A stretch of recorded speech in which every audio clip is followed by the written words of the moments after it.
So ayan nga no mga boss, sa video ito ay i-share ko po sa inyo muli kung paano po tayo gumawa ng mango ice candy. So ngayon na mga boss, ito po yung ating ingredients. Ano, papakita ko po sa inyo. Ayan, sa halip na white sugar yung aking gamit, ay brown sugar po yung ating gamit. Ano? Dahil para sa akin ay mas malasa po yung brown sugar at saka mas mura po siya na dihamak kaysa doon sa white sugar. Saka ito po mga boss, yung ating cornstarch. 1/4 po yan.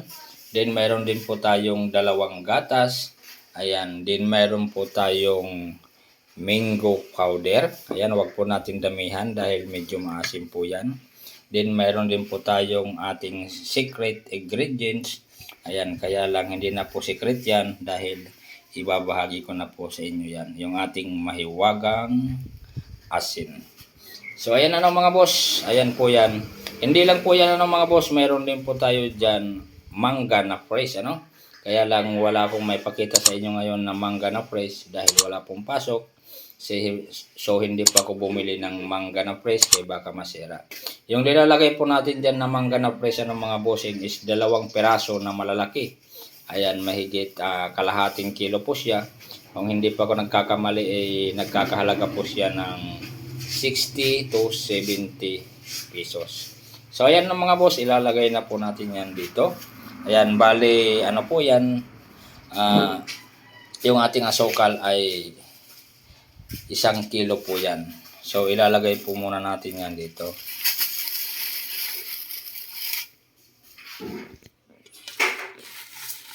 Ayan, sundan nyo lang mga bossing yung ating ginagawang mango ice candy.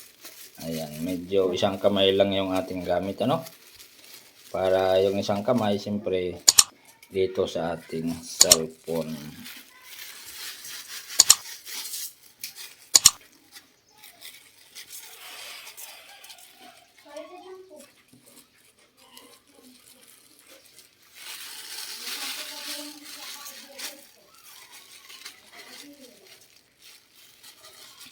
Isang kilo po yan. Pwede naman puting asukal yung inyo pong gamitin ano. Pero para sa akin, brown sugar lang yung gamit ko dahil mas malasa po siya kaysa doon sa white sugar.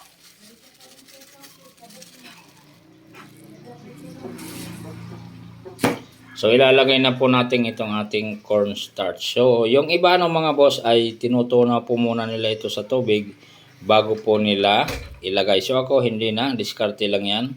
Ilalagay na po natin dito. Huwag lang po natin ubusin yung 1/4 ano, para hindi po masyadong malapot. Ang purpose po nito kaya naglalagay po tayo ng ating cornstarch ano mga boss, para po malapot po yung ating ice candy.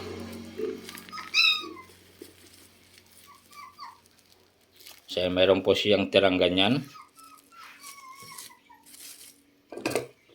Then ilalagay na po natin yung ating secret ingredients nga ngayon ay alam nyo na. So hindi na po siya secret ano.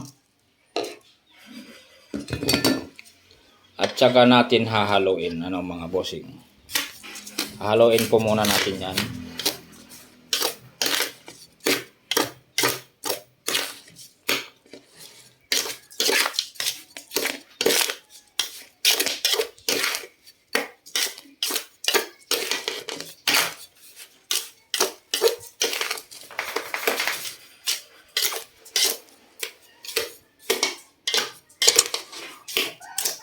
Siyempre, pag halong-halo na po yan, lalagyan po natin ng tubig po yan, mga bossing.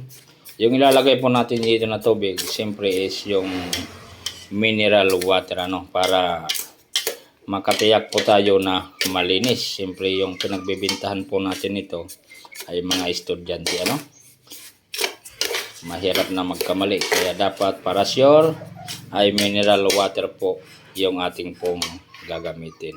So yan po yung ilalagay po natin na tubig mga boss. Ayan, naka-ready po talaga pang ice candy po yan. Saka yan din po yung ating inumin. Mineral water po yan So yun po yung tawag nila dyan. Pero para sa akin, hindi po yan mineral kundi purified water. Yan po talaga yung tamang tawag dyan. Purified water. So ayan mga bossing, nilagyan na po natin ng tubig. Ayan, hindi ko na naipakita sa inyo paano maglagay ng tubig. Siyempre, ayan, dahil isa lang pong kamay yung ating gamit. So, bago po natin isalang yan at pakuluan, ay hahaluin po muna natin ng hahaluin para matunaw po yung ating asukal, ano? At saka yung ating cornstarch. So, huwag po tayo maglalagay ng cornstarch na kumukulo na po yung ating tubig na ilalagay nyo po ng direktang cornstarch. Ayan, hindi po maganda yung kalalabasan nun. Magbubuo-buo po yung ating cornstarch. Kaya sa ganito pa lang ay haluin na po natin at tunawin. So ayan ano mga boss, para po sa mga nagtatanong kung ilang litro po yung ating tubig, ay hindi ko rin po alam ano mga boss. Ayan, pwede naman po nating tikman ano po pag naluto na po natin. Pwede naman po tayo magdagdag ng asukal, at saka habang linuluto po natin, kung hindi medyo sticky, ay pwede naman po tayo magdagdag ng cornstarch, ano? Kaya lang pag nagdagdag po tayo, haluin po muna natin sa tubig tunawin bago po natin ibuhos dito sa pakukuluin po natin na asukal. So ayan mga boss ha, pakinggan po nating maigi yung mga tips na ibinibigay ko po sa inyo. So ayan ano mga bossing, kaya hindi po natin pinuno masyado yan dahil mamaya pag kumulo na po yan, mayroon pa po tayong ilalagay na gatas. Ayan no. So isasama po natin sa pagpapakulo yung ating gatas, ano, para po malambot po talaga yung ating ice candy. Pwede naman pong hindi isama po yan, pero ako sinasama ko na po yan. Yung hindi lang po natin isasama sa pagpapakulo ay yung ating mangga na fresh, ano, para fresh na fresh po talaga yung kanyang lasa. At isasabay na rin po natin dito mga bossing, ano, yung ating mango powder para maihalo po natin at saka matunaw na siya, no, mga bossing. Kasama na po siya sa ating pakukuluan. Hahaluin lang po natin ng hahaluin.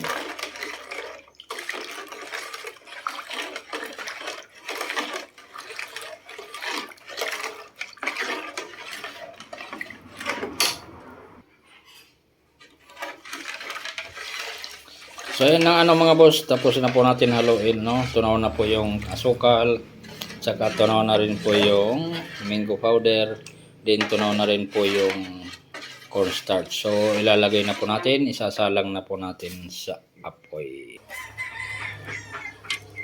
So ayan ang ano mga boss, na isalang na po natin. So dito lang po tayo sa dikahoy, ano, para hindi po magastos sa gas. Dahil almost 1 hour po natin itong pakukuluan hanggang na lumapot po siya. So pag naisalang na po natin sa apoy mga bossing, huwag po nating titigilan na haluin, ano, para manatili pong pino at walang mabuo-buo, ano, dahil pangit po yung magiging texture po ng ating ice candy pag mayroon pong magbuo-buo na cornstarch at saka yung ating mango powder. So ayan na mga boss, haluin lang po natin ng haluin yan hanggang lumapot po siya.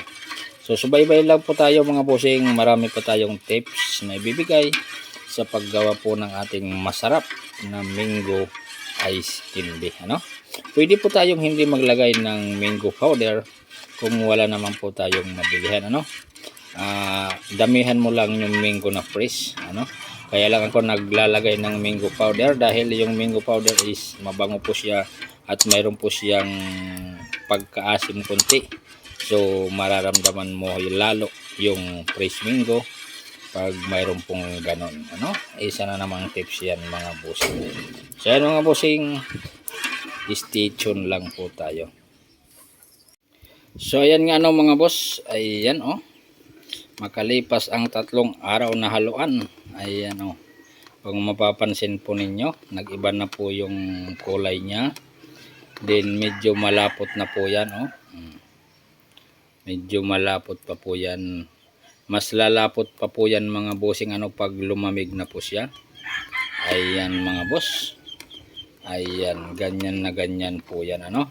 Pag malapot na po mga bossing, pag kumulo na, ayan, saka naman po natin ilalagay yung ating evaporada na gatas o milk ba kung sa English. Ayan mga bossing, ilalagay na po natin yung ating gatas. Ito po yan. Ayan.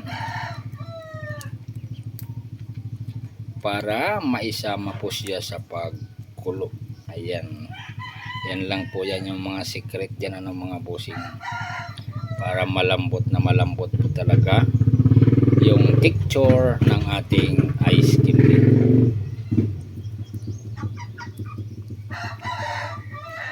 Ito na po yung pangalawa. Ayan.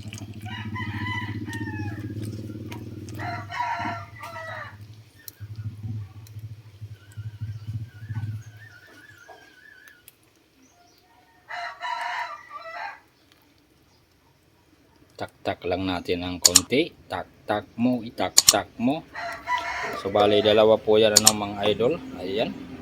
So haluin natin, patuloy natin haluin hanggat na lumapot na siya ng tuluyan. Huwag naman masyadong malapot mga bossing, masyado, kaya hindi po natin inubos yung ating cornstarch.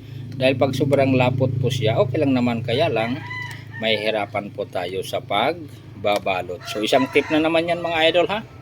Sana ma-like po natin yung ating video. Ayan.